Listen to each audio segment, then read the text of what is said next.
Hey everybody, happy Friday. Welcome to the Real Estate Lab. Today is going to be a fun conversation because we've had a lot of new houses come on the market. We've also seen a lot of price reductions. Have you two seen that?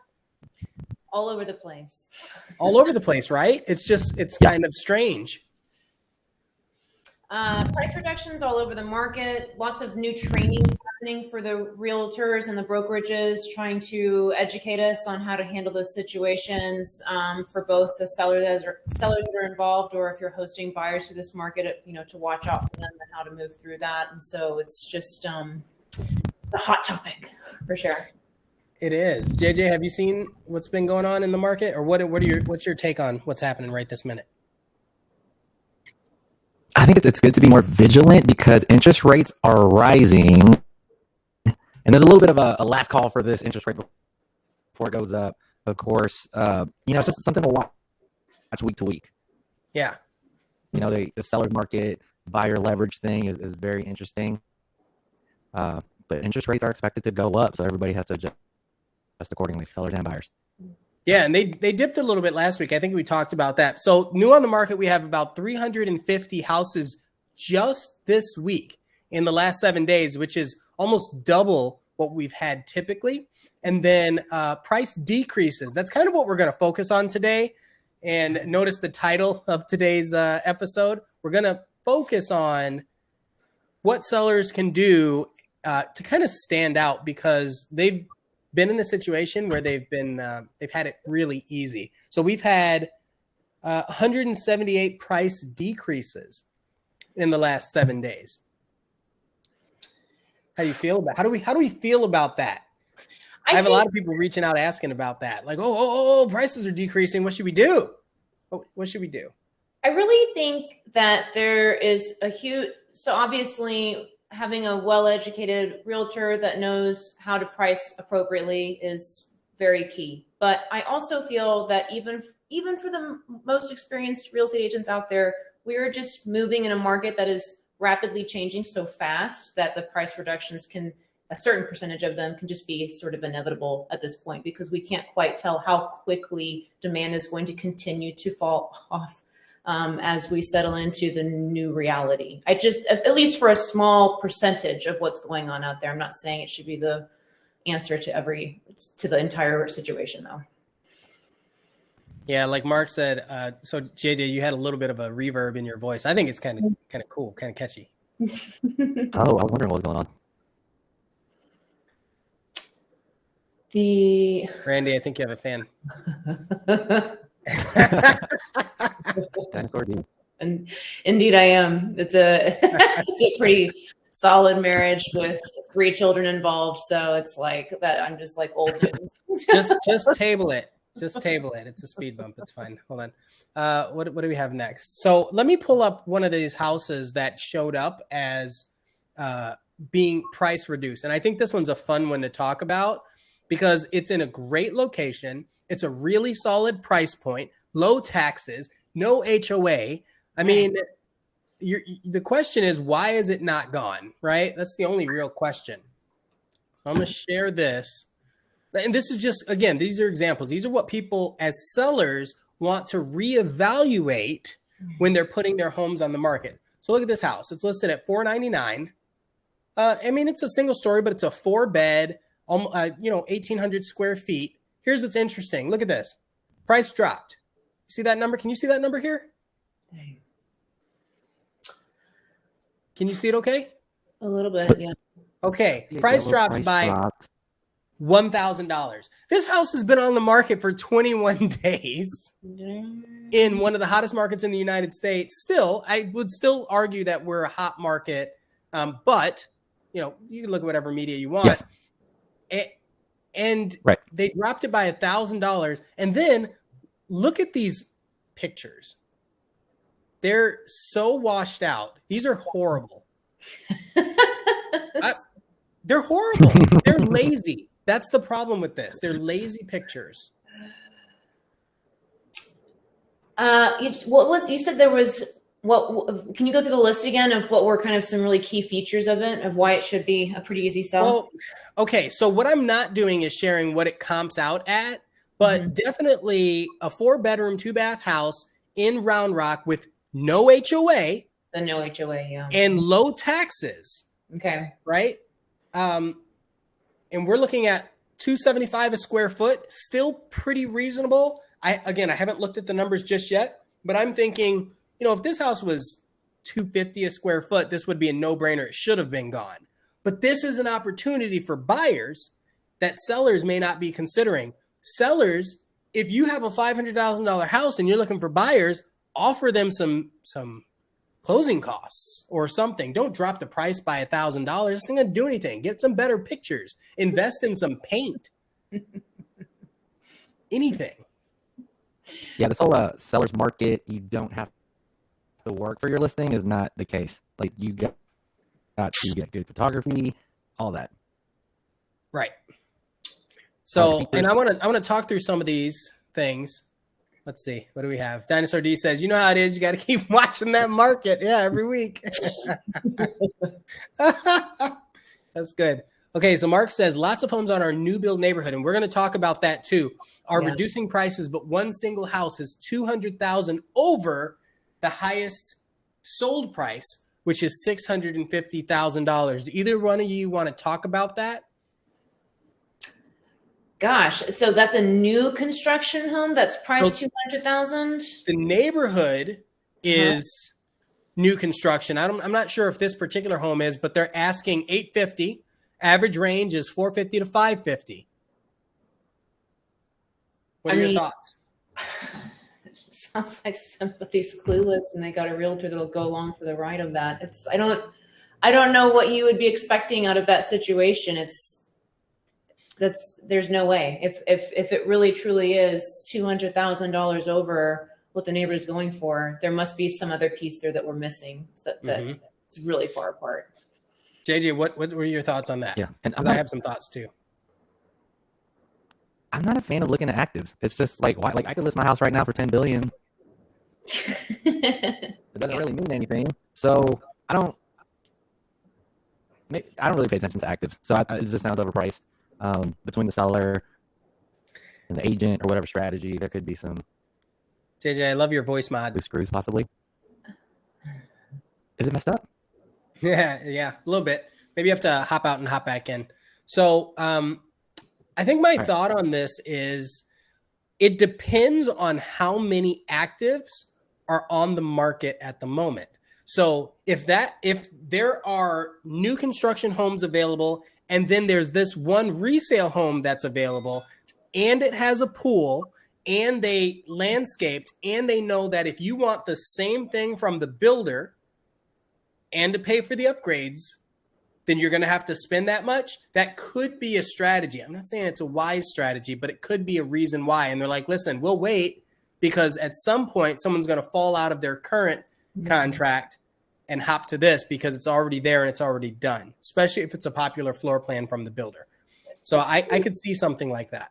I think 200,000 is still too large of a spread for sure. Like I had that situation, I suppose recently, like the last 6 months, I sold a home that was within a new construction community, Meritage Homes, and they were still building and everything. But we priced about 50,000 over what Meritage had their new construction priced at because they didn't have anything ready that was going to be move-in. You can't move in for another year with Meritage. So we gave that kind of a $50,000 value of like, you can have this place right now. And it's older.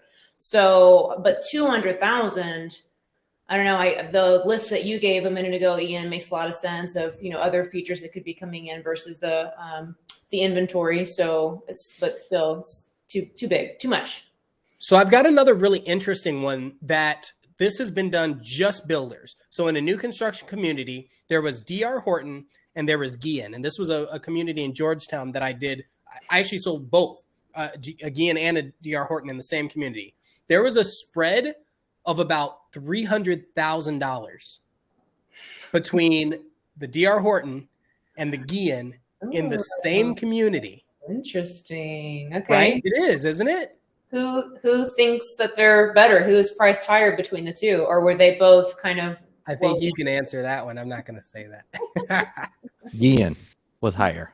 Guillen was higher. but I'm not going to say who thinks they're better. So check this out. Dinosaur D says $1,000 is just to push the listing to the top. Yes, that's true.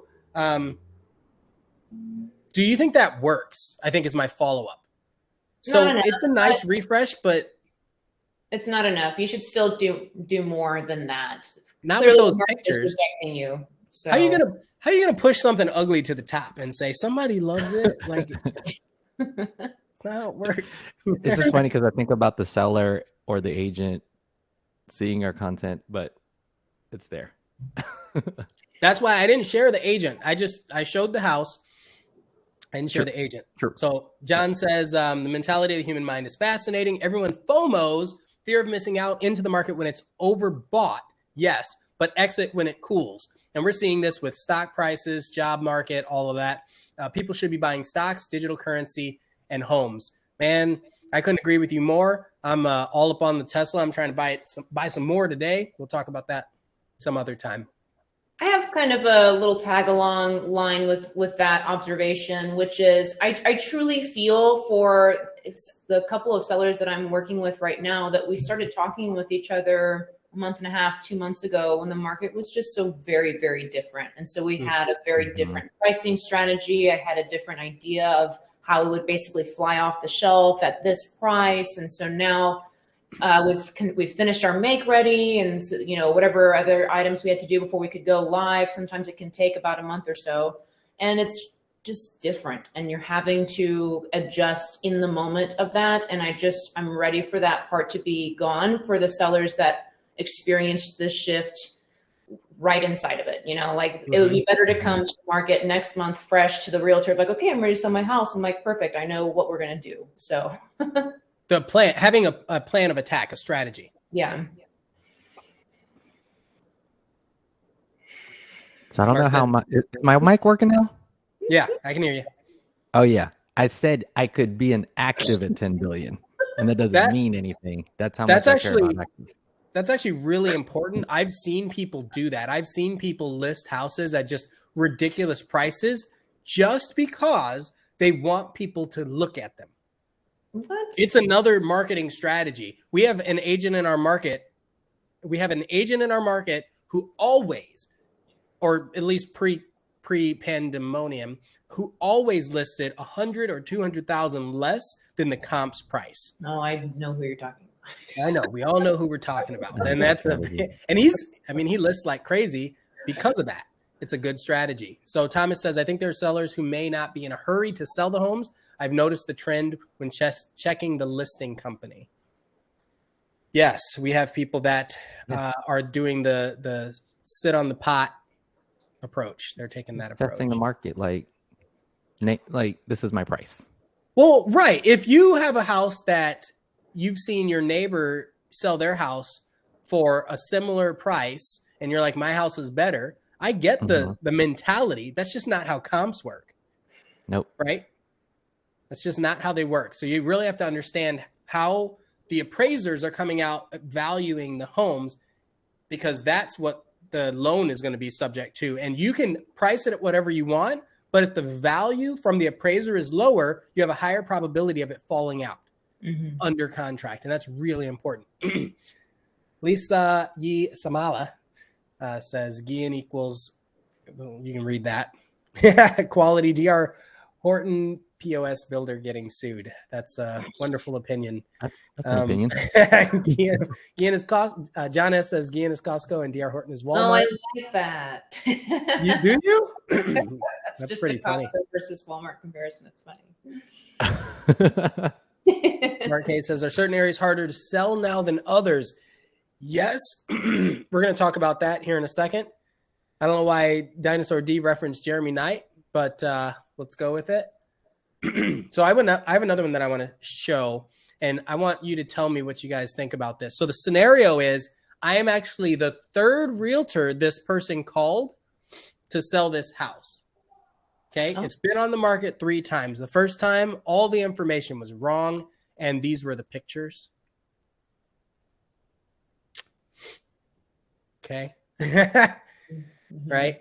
Beautiful house. The only floor plan left in this community that is, and it's right down the street from a school. I'm sorry, from the pools and schools. Hot area. I mean, it's Pflugerville, right across from the lake, right? The potential is absolutely there, right? Look at these pink pictures. This is not just my screen. You're all seeing it the same, right? Yes. That's atrocious. So I just ordered new pictures so we can go on the market today. Here's where we're at. Oh, nice job. There you go. That's like a completely different house now. It's like a completely different house. It's like someone cares. Yeah. And that's before you get to any of the information. I also did, a Matterport so you can see the floor plan, because the floor plan really is the star of the house. But if you're not showcasing it, a picture doesn't give you that walkthrough. Mm-hmm. Right? It kind of does, but the size of the yard, all like the colors, yeah, it's oversaturated, but I don't know if you've been outside lately. It looks like this here. And speaking of sellers too, I do think there's like realistic sellers that also think this might be the peak for them. So they're all getting ready to cash out. You brought up a listing number. It's like last call for everybody. I think that's why we have so many active new listings this week. So we have double the number, right? Yep. Oh, I see. So Dinosaur D is saying that he's the agent that overprices things. No. Jeremy doesn't overprice things. He's good. So John S says, I read firearms. I was like, this is not the topic for that. Okay. my firm bought a new build. Let's say friend bought a new build in December. He's wondering if he should cancel the contract and find something else. Ooh, I love this question. He thinks he can get something much cheaper today than December. Randy, go. My first thought would be, did they lock in their interest rate? Because sometimes you do that for new construction for a year, and you should really compare those costs. And then if you're not satisfied, I suppose, like if you kind of just chose it because you were antsy and there was really nothing else out there and you were really excited to get into contract somewhere, well, now there's a plethora of options. And so if you're really not satisfied, then of course jump ship, but double check the interest rates, I guess, before you go back out there. JJ, what are you thinking? I was thinking the same thing, because you could lock in interest rates depending. And regarding the purchase, it's like a to-be-built deal. That's what they meant by bought a new build in December and they still have time to decide. Yeah, like, because you could lock in a low interest rate, right? If you did the right loan with the build, there's some of these to-be-built loans where you could lock it in super early. Because that determines if you're getting a good deal or not, because you don't know what's out there. You don't know what interest rate. You don't know what to be built. I do like the idea of resales because you kind of could knock that out without this lag time. Yeah. So I'm with Randy on interest rates. So John, if you want to tell your friend John this, here's what I would say. I'm just kidding. You just closed on a house, so I know it's not you. I would say you have to do the math. That's JJ's favorite phrase, right? Path is in the math. Yes. Yeah, the path is in the math. So what you want to do is evaluate the difference in interest rate versus how much you stand to lose from the earnest money. Okay, because if you're tied into this new construction at, let's say, $20,000, but then you look at your interest rate math and the difference between what you could get into today versus what you might expect to get into in a little while, that monthly payment difference could be $50. Like it could be almost negligible, right? Based on the difference in interest rate. So is that $50 a month worth the headache of a loss of $20,000 earnest money? Now, if there's no earnest money qualms and you know that you can get that back, then I would just evaluate the situation. Can you get that same floor plan? You were building probably because you wanted it, right? Because you liked the idea. You got to choose the location. You don't get any of that with the resale. It's already done for you. I guess a lot of these builds are done for you. So there's a lot more to the discussion than just a yes, no, should he do it? I actually have a client in a similar situation, and we look around a little bit, and on resales, and I say, do you want to make an offer just to see what everything will land at? Yeah. Maybe you could do that in the background. So Oh, I like this question. I like this comment, Mark. So Mark says, not this one, the next one. Ian rocking the Style Pro pics and the Matterport for us remote geeks. Okay, but the next one. First, I want to hear you two respond to this. Someone read this for me.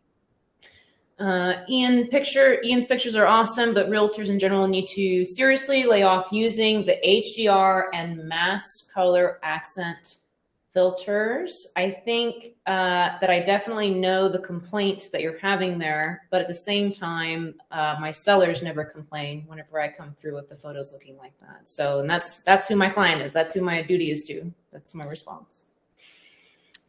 What do you think, I agree. JJ?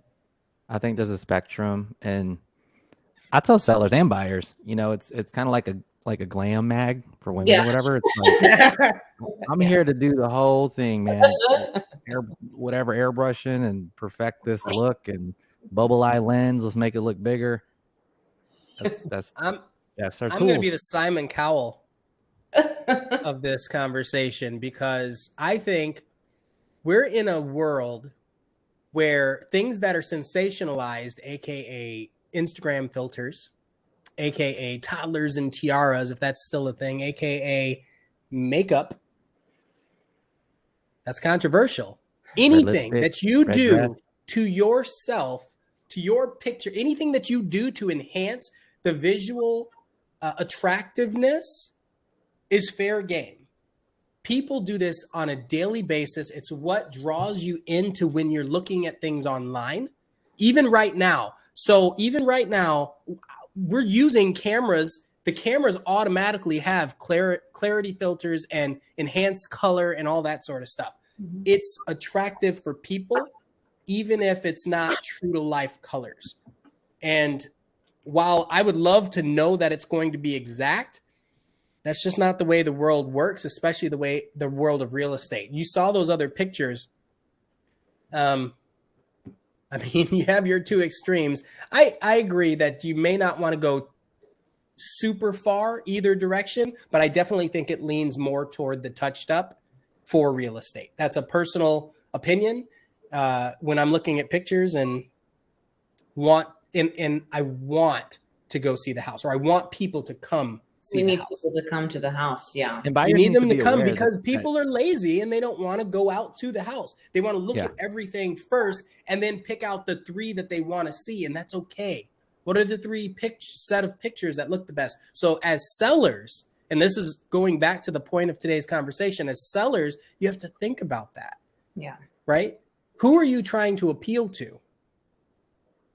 And buyers, just be educated that that's what, tone it down in your head because the pictures or something, and then get your expectations ready that it may be a little embellished. Yeah, as more and more inventory comes online, I want them to pick my seller's home to come visit that Saturday versus everybody else's. And then once you've gotten to the house, I also have, more tricks in the bag going on there once you have arrived too, but must get you to come to the house. Do you do the, you give everybody ice cream, but you don't give them a spoon so they have to go home? You do that one at open houses? Oh my God. Do you know anybody who takes the keys after a showing so no one else can see, so their buyer can win? Ooh, it's terrible. It's terrible stuff. Heated that way in the last 2 years for sure. So Mark K says, enhanced good, glowing, fuzzy, unnatural colors is bad. That enhances driveway cracks and flaws. I don't know, man. TikTok's super popular. So, and that's our largest target demographic purchasing homes. So it's really an interesting conversation. I don't necessarily like it personally, but that doesn't mean I'm right. It means here's statistically what works. And yes, ice cream, but no spoon. It's pretty great. All right, Randy, this is for you. Could you talk and reveal some of the keynotes from those trainings and meetings that you mentioned that you attended recently about the new market trends? I do have one particular one that was pretty interesting because it really matched up with the feedback that I was getting from all the agents. Because whenever you list a home, or even whenever you have buyers, where all the agents are exchanging feedback with each other after that showing on both ends. And so one of the main things that's going on right now is turnkey properties are moving quicker. And so the buyers that are out there, the families that are out there that are willing to still shop right now, they are ready to live in a home. They're okay with the rising interest rates. They settled into that. And if you have a turnkey property ready for them, especially with how high their mortgage payment is going to be with the new interest rates, then they're going to bid on your home and you'll get multiple offers and you'll kind of be in the same seller's market situation that we have been used to. For the properties that need work, that need carpet, or they need paint and all of those things, investors are not going to overbid on your property right now. There's too much uncertainty about where are things going to be in 6 months when that flipping project finishes. I don't know how the holding costs. And so while investors are certainly still out there and they're still very active, they're not going to give sellers the price for the homes that they would have given them last year when money was basically free. So if you have a seller coming to you and they have a property that you can either consider doing a make ready or not, maybe have the discussion with them that at this time, with the way that the market is moving, a make ready is something to seriously consider so that you can have the bidding wars or, just the hot activity because investors are not pulling through with numbers that we want. That would be one of the biggest key takeaways. What do you guys think? I totally agree. That's super solid. I think that's solid. I think the make ready thing, we're going to have one of those cash companies come on in a couple weeks. So we'll talk more about that, having better offers for people, but they also help sellers in a lot of ways and having sellers understand how to review those offers coming in. So we're going to do that too in a little bit. I think one that I have is a lot, because we're going to have a shift in the amount of realtors, the amount of lenders. A lot of our sales are going to start going back to how strong is your network. I really see that becoming more of a thing here, especially in the Austin area. And so if you have, 200 agents that you're really good friends with, and that this agent, I think you mentioned this last week or the week before, Randy, if you know this agent that's really strong in this area, maybe we get to be real good friends with them because they've listed 10 homes in that neighborhood. They're probably going to list the next 5. Hey, do you have anything up and coming that matches this floor plan? So that's a really good option that we haven't had to do. This new creativity. And you saw the Zillow flipping thing is over. Did you see that article? Like, we knew it was over, but it's like way over.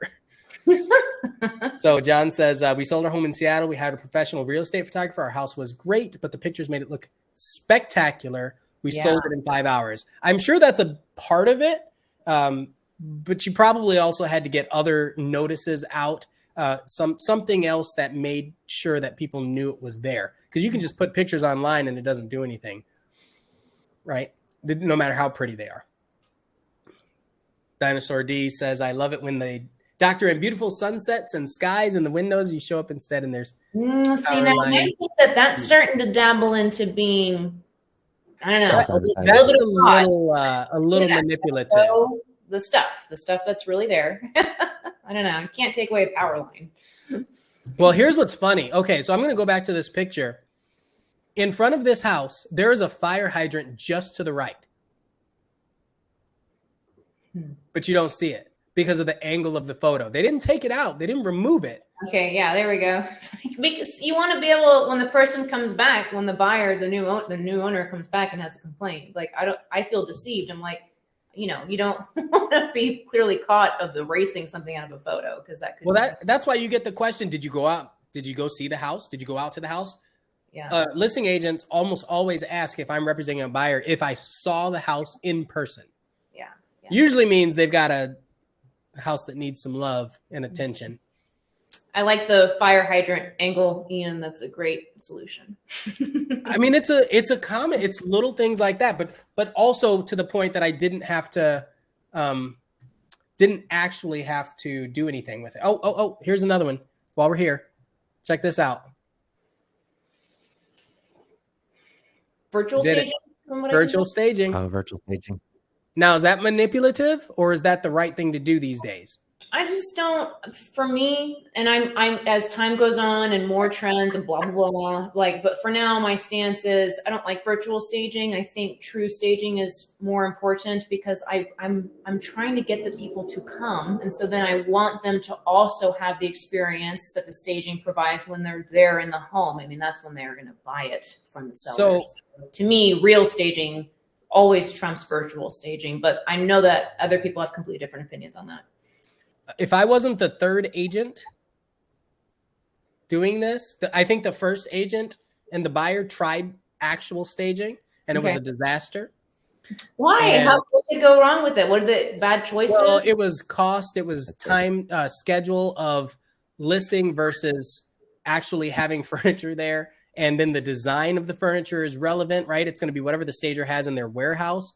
There's just so much to it where if you virtually stage it, what you lose as a benefit is being able to go and sit on the couch and feel what the house is like to be there. Yeah. But we've been in a society lately where so many people haven't had to come to see the house. They're just like, no, I need a house, go. Yeah. So I think it's a good hybrid. I don't think it's the right answer all the time. You're right. Notice I only did a couple rooms. Mark K says, Friday beers and installment payment for ice cream spoon. Thanks for the great show. I love that. Thank you, Mark K. That's so funny. You know, I don't want to leave the show with more like serious nuggets. So I want to share one other thing for anyone who's considering selling their home. This is a nugget. And some of you may have heard this before. Some of you may not have. And I want, I'm working on pulling it up. Where is it? There it is. Boom. Y'all heard of this, yeah? Huh. Interesting. So if you're a seller and you want an advantage and you have a super low interest rate, wow, you have the ability to allow the buyer to assume your loan at that low interest rate. So you can't tell me that if you have an interest rate of 2.5%, everyone else is selling their house in the same neighborhood. Wow. And they're going to be getting loans at 5% and 6% and 7%. And you're like, hey, I've got an assumable loan at 2.5%. Tell me that's not a value add. That's pretty nuts. It's very nuts. Kind of caught me off guard. I haven't read anything about that. So of course, that's a very interesting thing to dive into. And it is. And there's positives and negatives as always, blah, blah, blah. But I just wanted to mention it so that people can do their own research and learn a little bit more about it. It's really, really exciting. For the buyer, ask to assume the loan. if you know they have a good interest rate. Also, okay, this is bad. What do you guys have? Give Thomas some buyer nuggets. Anything. Buyer nuggets? Yeah. Get the real stuff, not the fake stuff. What? No? Oh, I thought I said JJ first, but maybe he didn't hear me. I didn't hear you. I mean, there's a flip side. Like I said, if you're seeing all these things, like regarding the marketing, like just take it with a grain of salt. Like maybe it's not that big, but general advice, you're just gonna have to keep fighting for it. If you're in the Austin area, it's definitely gonna be. It's still going to be fairly tough. Maybe you could find a good deal. Sometimes I think if people aren't marketing correctly, then that's an opening for a buyer because it actually might look better in person than it does through the marketing. That I get lucky with buyers on stuff like that. You get lucky though. I guess mine would be maybe to tie back into what I was mentioning earlier, maybe take a second look at the properties that need some fresh paint and new carpet. You know, those costs don't have to always be so high, and they're not really getting a lot of attention right now. So that's Thomas, I would say a few buyer nuggets. Target the houses that are back on market, especially if you have strong financing. Target the price decreases of more than $1,000. Like if they dropped it 20,000, talk to them. If they dropped it 1,000, they're playing games. They don't actually want to sell the house. And then another interesting one is for sale by owners, but do it with your realtor, Yeah. right? Because you have a lot of people that still are trying to sell it on their own. Have your realtor go and search for sale by owners in the neighborhood. Or if you see a sign, have your realtor reach out to them, because if they came with an offer after previewing the property, that's so strong. And they can probably negotiate some things that you never would have thought of as a buyer otherwise. This is pretty great. A pretty great tip. So Lisa says, I believe assumable mortgages will hurt your credit score. I don't know if that's true or false. It might depend on the person or the situation. I think if you have an 800 plus credit score, Yeah, the thing about assumable if you're at a mortgages 640, that's the conversation. Yeah, I think there's a lot of different ways to do an assumable mortgage. That's where it's a lot of gray area. There's a lot of different ones. Talk to your lender. Talk to your lender. Okay, And so an we're attorney. actually over time. Do you guys have any last minute news that you want to share? Not for me. Our guests abandoned us, guys. We had 3 guests lined up, but that's okay. We'll be back next week with some great guests. The one